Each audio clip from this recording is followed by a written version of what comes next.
Time slows down every time you are in danger. The more serious the danger is, the more time you have to save yourself. During one terrible car accident, you had almost a minute to react, and now, time has almost completely stopped for a whole month, and you don't know why. Before the car crash, time slowed for silly things like a falling book or a person running towards me without looking. So last year, when I stepped out of that car heading towards the headlights of a large truck that was slowly edging forwards, I felt invincible. Since then, I couldn't help but find ways to dance with death. I went on a one-man safari in South Africa carrying raw meat. I toured the streets of Syria during a particularly brutal firefight, and I swam with sharks off the coast of South Australia. Each time danger approached, I felt the world around me slow to a crawl before I escaped to safety. But when it happened again last month, everything changed. I was eating breakfast with my younger sister when suddenly I felt as if another truck was about to plow through the kitchen. My sister was midway through a joke she'd learned at school when she froze. I searched for any danger nearby, but there was nothing out of the ordinary. So I set out to search the town for anything that could indicate a looming threat. I checked the newspapers for odd stories that may indicate a problem. Then I searched the police station, the gas storage facility, and the local mall. Nothing. The fear started to creep in, sending shivers down my spine as I began to comprehend this danger was greater than anything I'd experienced yet, and I had no idea what it was. It was only once I'd searched the entire town that I realized I hadn't checked the army base.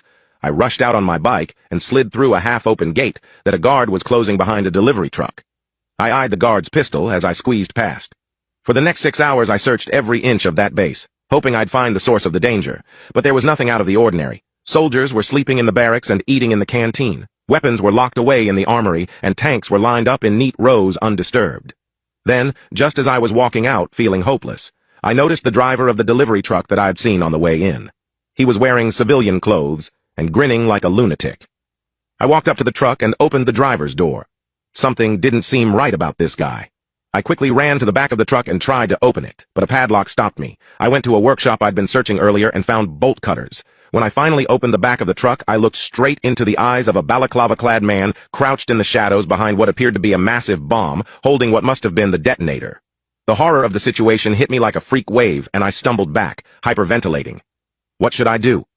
Up until now, I'd always used the time to run away from the danger. I was able to jump from that car before the truck hit me. I was able to run from the lion before it mauled me. I was able to dodge bullets that were aimed at me, and I was able to swim from the shark before it bit me.